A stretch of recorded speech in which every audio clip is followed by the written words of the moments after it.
तो अक्सर परिवारवाद के आरोपों से दो चार होने वाली कांग्रेस पार्टी अब एक परिवार एक टिकट की व्यवस्था लागू करने पर गंभीरता से विचार कर रही है। माना जा रहा है कि नव संकल्प चिंतन शिविर में पार्टी एक परिवार एक टिकट पर निर्णय ले सकती है। साथ ही यह निर्णय भी हो सकता है कि आने वाले समय में कोई भी नेता एक पद पर 5 साल से अधिक समय तक बना नहीं रहेगा। कांग्रेस महासचिव अजय माकन ने बताया कि चिंतन शिविर में चर्चा के लिए एक परिवार एक टिकट का प्रस्ताव आया है। उन्होंने कहा कि चिंतन शिविर के बाद संगठन में बहुत बड़ा बदलाव देखने को मिलेगा। उन्होंने यह भी बताया कि बदलते समय के साथ संगठन का ढांचा नहीं बदला है। माकन ने बताया कि एक परिवार एक टिकट पर चर्चा हुई है, इस पर सहमति बन रही है। इसमें यह प्रावधान भी होगा कि परिवार के दूसरे व्यक्ति को टिकट पाने के लिए कम से कम 5 साल तक पार्टी के लिए काम करना होगा। मतलब साफ है कि किसी भी नेता के बेटे को पार्टी में आते ही टिकट नहीं मिलेगा। माकन ने बताया कि सुझाव भी आया है कि कोई भी व्यक्ति किसी भी पद पर 5 साल से ज्यादा समय तक नहीं रहे। अगर उसे 5 साल से ज्यादा समय तक पद पर रहना है तो उसके लिए 3 साल का कूलिंग पीरियड हो और फिर वो उस पद पर आ सके। चिंतन शिविर में यह प्रस्ताव भी रखा गया है कि संगठन में हर स्तर पर 50% जगह युवाओं को दी जाए। माकन के मुताबिक ब्लॉक और बूथ समितियों के बीच मंडल समिति बनाने पर सहमति बन गई है। एक मंडल समिति में 15 से 20 बूथ होंगे।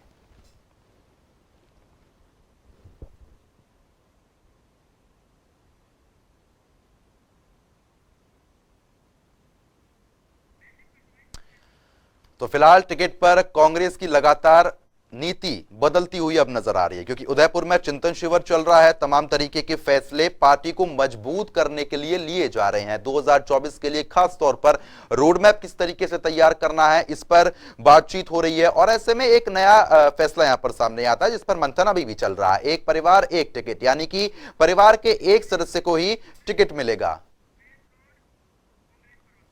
और इस मुद्दे पर ज्यादा चर्चा करने के लिए कांग्रेस प्रवक्ता सुरेश रोड हमारे साथ जुड़ गए हैं। सुरेश जी, बहुत बहुत स्वागत है आपका जनता टीवी पर। जी नमस्कार। सुरेश जी, जिस तरीके से देखिए उदयपुर में चिंतन शिविर लगातार जारी है, कई अहम फैसले लिए जा रहे हैं, पार्टी को मजबूत करने के लिए लगातार रोड मैप भी तैयार किया जा रहा है, लेकिन एक परिवार एक टिकट का जो फैसला है इसको किस तरीके से आप देख रहे हैं? देखिए, पार्टी ने 5 राज्यों में जो पीछे हार हुई है उससे एक लेसन लिया है और भविष्य में जो चुनौतियां हैं कांग्रेस पार्टी के सामने जी, तो उसको देखते हुए पार्टी जन प्रतिनिधित्व बढ़ाना चाहती है। जैसे हमारी प्रिय नेता प्रियंका गांधी जी ने यूपी में अभी इम्प्लीमेंट किया, 40% टिकटें जो है महिलाओं के लिए आवंटित की और वो भी आम परिवारों की महिलाओं के लिए जी। उनकी राजनीतिक पृष्ठभूमि नहीं देखी गई। और इसी तरीके से अगर जब पद खाली कराए जाएंगे तो तभी आम वर्ग को या समाज के हर वर्ग को देने में पार्टी सक्षम रहेगी। अगर एक ही परिवार के बड़े लोग ही उसके ऊपर बैठे रहेंगे पदों के ऊपर, तो फिर जो कार्यकर्ता दिन रात संघर्ष करता है और पार्टी की सेवा या संगठन की सेवा करता है तो उसके लिए वैकेंसी नहीं बनेगी जी। तो ये हमारी कांग्रेस पार्टी की जो शीर्ष नेतृत्व या कमेटी है तो उनका एक अच्छा निर्णय है ताकि कार्यकर्ताओं को भी मौका मिले, जो पार्टी के प्रति समर्पित कार्यकर्ता लोग हैं और समाज के विभिन्न वर्गों से वो संबंध रखते हैं, तो पार्टी के अंदर वो अपनापन महसूस करें और जनता की आवाज बने, जनता के लिए संघर्ष करें। चलिए ठीक है, मैं आपको रोक रहा हूं। और इसी बीच बीजेपी प्रवक्ता प्रवीण अत्रे भी हमारे साथ जुड़ गए हैं। प्रवीण जी, बहुत बहुत स्वागत है आपका जनता टीवी पर।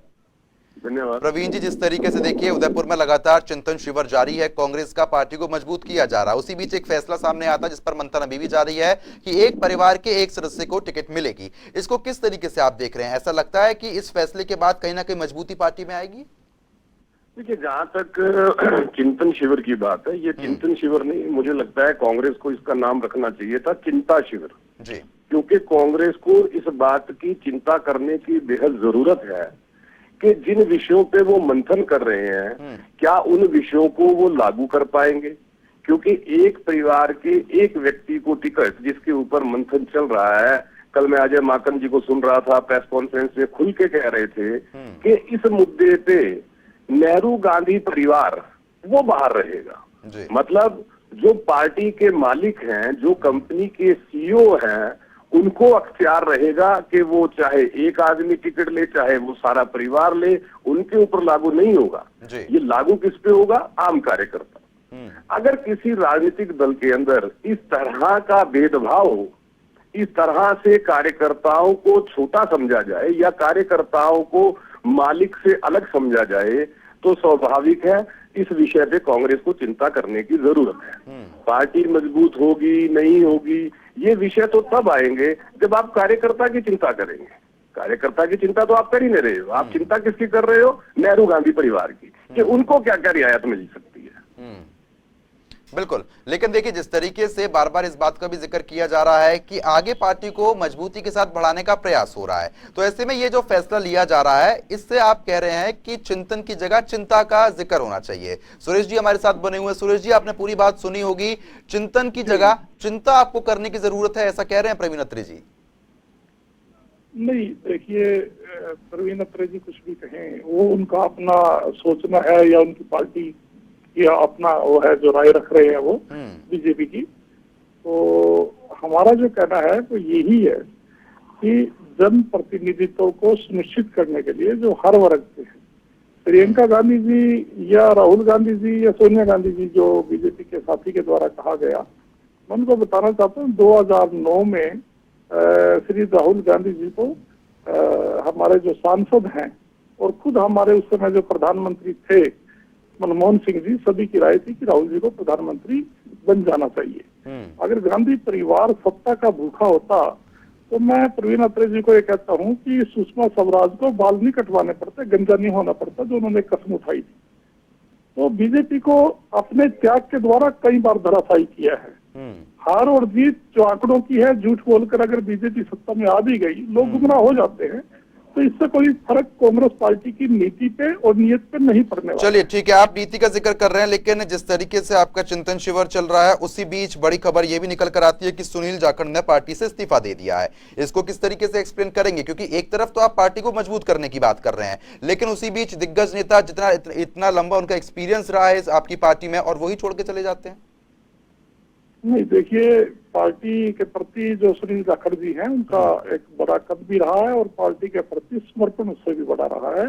और जो मेरा मानना है और कांग्रेस पार्टी का हर कार्यकर्ता से लेकर नेता तक का यही राय है जी, सुनील जाखड़ जी कांग्रेसी थे और कांग्रेसी रहेंगे। आपस में कई बार स्टेट में मतभेद हो जाते हैं। अंबिका सोनी जी के बारे में उन्होंने कुछ कहा तो नेचुरली वो पार्टी के हाईकमान से मैं नहीं समझता सुनील जाखड़ जी आज भी दूर हैं, और उनका जो मान सम्मान और सुनील जाखड़ जी का जो कद है वहां पर, और जो उनका अभी तक का जो कार्य का अनुभव रहा है और पार्टी के प्रति जो उनका योगदान रहा है, वो पार्टी में खुद ही संतुष्टि है। तो सुनील जाखड़ जी कांग्रेसी थे और कांग्रेसी ही रहेंगे। चलिए ठीक है, ये मेरा मानना है। उनके प्रति जो एक अनुशासन समिति में जो कुछ कार्रवाई के लिए बात गई थी, तो श्रीमती सोनिया गांधी जी हमारी राष्ट्रीय अध्यक्षा ने उस निलंबन को रद्द कर दिया था।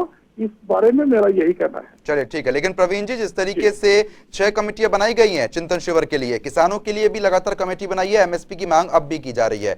2 फैसले फिर ये लिए गए हैं कि किसानों की लड़ाई लड़ी जाएगी और वहीं परिवारवाद को खत्म करने का जिक्र यहाँ पर हुआ है। किस तरीके से आप इसको देखेंगे? आपको लगता है कि आने वाले समय में कहीं ना कहीं इस चीज का फायदा कांग्रेस को मिलेगा?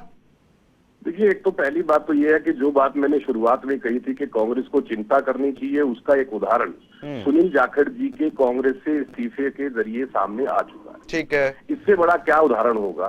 प्रवक्ता महोदय जिनको कांग्रेसी मान रहे हैं और वो खुद पार्टी को छोड़ रहे हैं, इसके लिए कांग्रेस को चिंता करने की जरूरत है। दूसरा जो आपने कहा वंशवाद, जिस पार्टी की जड़ें ही वंशवाद, और कांग्रेस में वंशवाद आ जाए ऐसा नहीं है।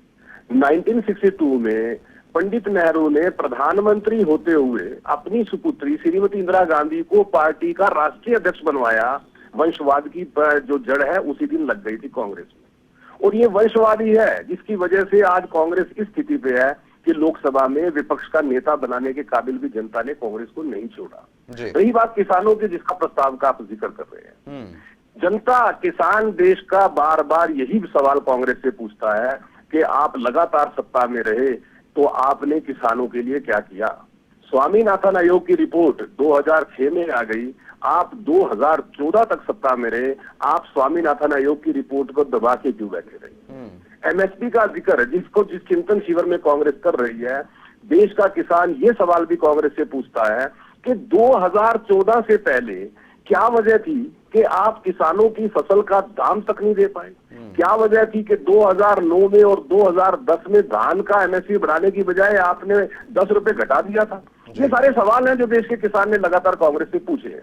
चलिए, और देश का किसान अब ये सवाल भी कर रहा है कि जब मोदी जी देश के प्रधानमंत्री बनते हैं तब लगातार एमएसपी के अंदर बढ़ोतरी होती है, किसानों के खाद्यान्न की खरीद में लगातार देश की सरकार पैसा बढ़ाती चली जाती है, किसानों के खाते में 6,000 रुपए सालाना सरकार डालना शुरू कर देती है। तो ये सारे सवाल हैं कांग्रेस से मांगती है। चलिए ठीक है, आप समय कम है, दोनों को रोकना चाहूंगा। प्रवीण जी और सूरज जी, बहुत बहुत शुक्रिया हमारे साथ जुड़ने के लिए और मुद्दे पर बातचीत करने के लिए। तो फिलहाल कांग्रेस की तरफ से ये अहम फैसले लगातार लिए जा रहे हैं। आने वाले समय में देखना दिलचस्प रहेगा कि जिस तरीके से मजबूती दी जा रही है, इस मजबूती का फायदा कांग्रेस को कितना मिलेगा।